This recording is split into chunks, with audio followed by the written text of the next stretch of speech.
Hey there. Hopefully you saw my last video, Connecting with Greater Ease, which was part 1. This week is part 2. Now, if you saw part 1, you're ready for part 2. But if you didn't see part 1 yet, I would encourage you to go back and watch it before you watch this, so it will make a lot of sense. So in the last video, what I trained you on was the CAPI principle and how to begin to connect with people with greater ease. So whether you're at the grocery store, your child's school, wherever you are, it's just opening people up to these conversations. Now, in today's training, we're going to talk about the neurology and really paying attention. The best salespeople in the world are very finely tuned to what's going on with the person that they're connecting with. They're looking at body language, they're making eye contact, they're not looking at their phone and trying to talk to people. And if you've ever been on the receiving end, and I have, of some very bad salespeople, you know exactly what I mean. So in this second part, we're really going to pay attention to what's going on with our potential business partner, our client, or someone we want to use our particular product. So with that, let's go ahead and jump right in. The first thing that we want to establish is this person's need.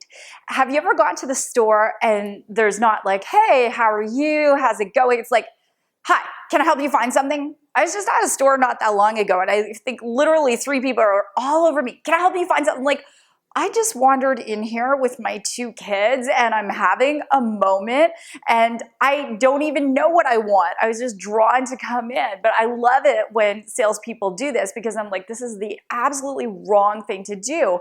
And have you ever been in a store and everyone's sort of pouncing all over you and you actually want to leave even though you came in for something specific?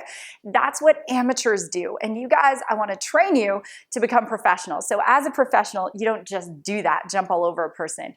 First and foremost, after you've established some rapport, you want to figure out what this person's need is. So being able to say something if you're in a professional sales environment, and really great salespeople do that, what brought you in here today? That's an entirely different question than, can I help you find something?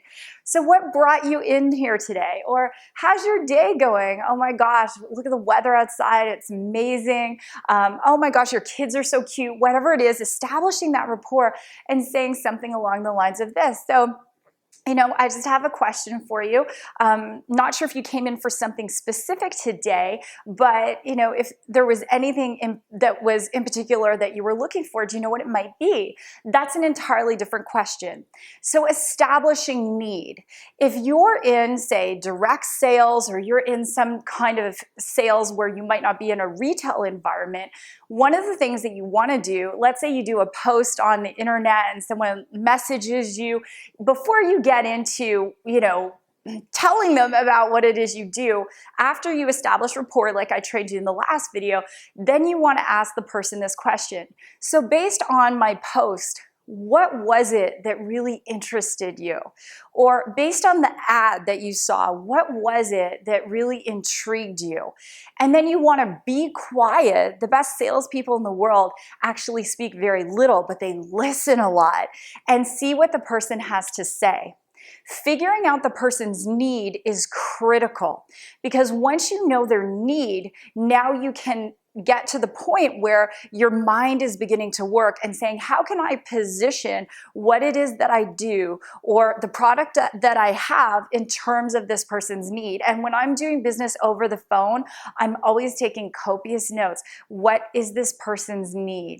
The next thing around the need is why that's important to them.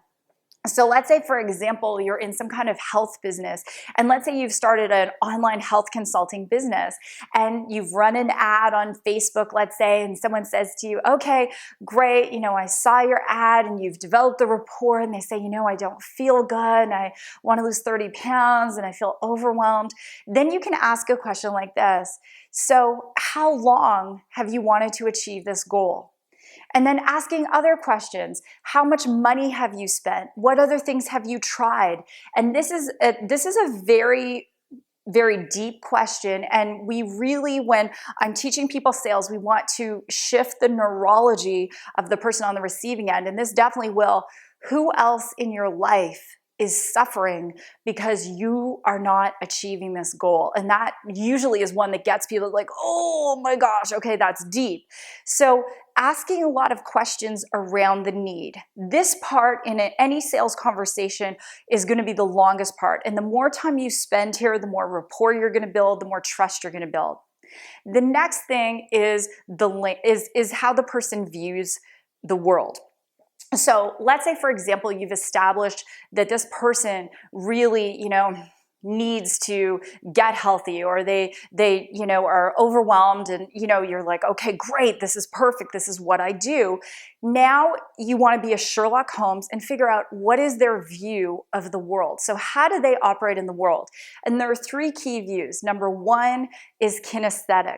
So you want to pay attention as they're describing their need.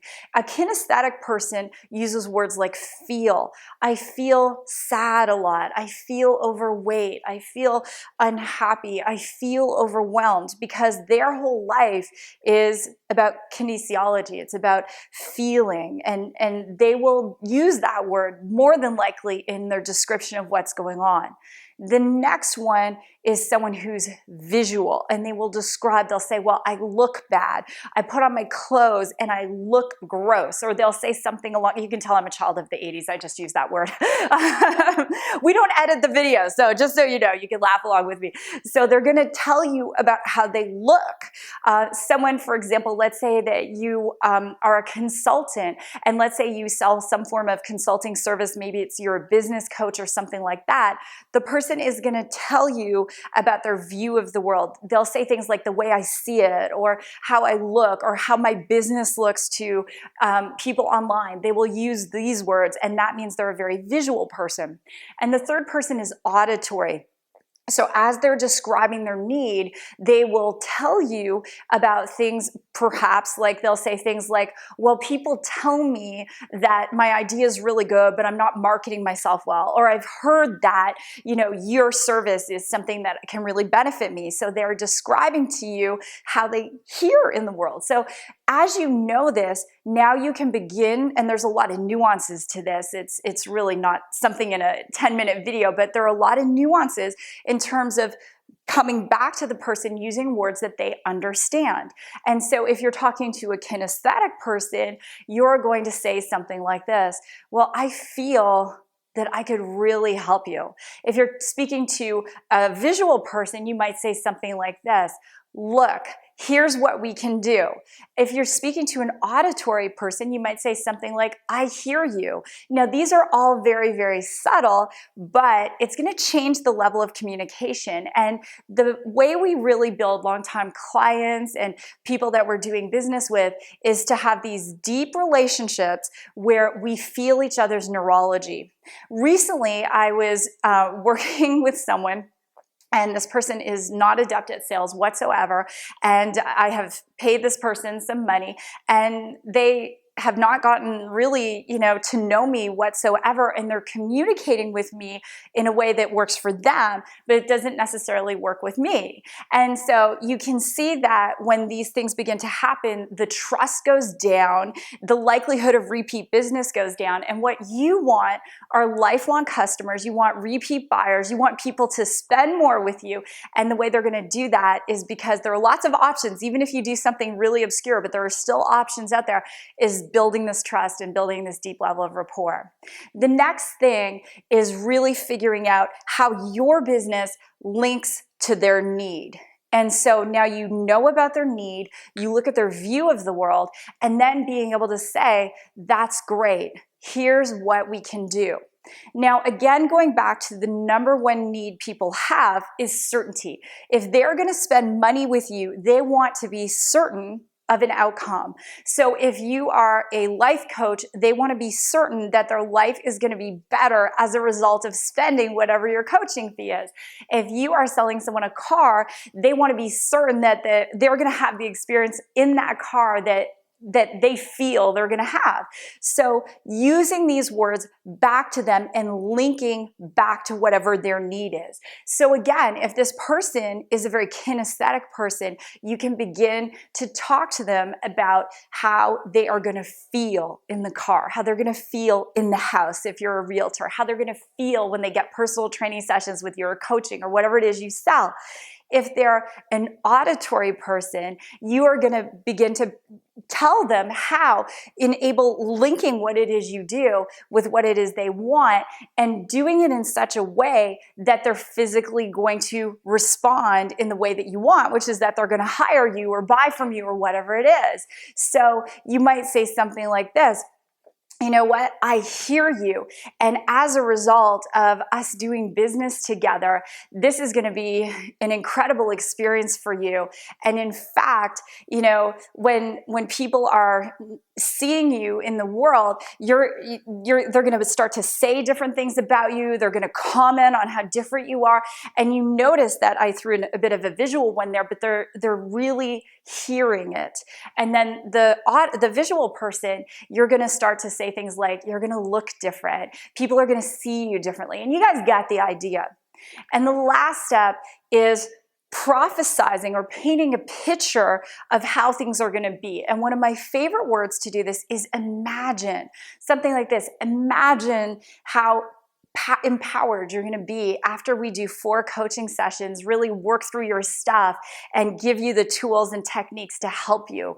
Imagine how great it's going to feel to turn that key and walk into that condo for the first time with you as the owner, never paying rent again. Imagine how incredible it's going to be when you look in the mirror, if that person's visual, and see yourself the leanest, fittest body you've ever had if you're in some form of health. So painting a picture, this is what professional salespeople do. So I know there's a lot of nuances to this, a lot of techniques, and I would encourage you, hopefully this has benefited you, I would encourage you to check out my website, www.susansly.com. I have a course coming up called OYL Sales Academy, and it's a 4-week course. I'm going to go down more of these roads with you. We're going to help get you armed and prepared and highly organized to go out there and really transform whatever it is that you sell and how you operate in the world and serve at a bigger level. So with that, God bless. Go out there and rock your day, and I hope to see you next time.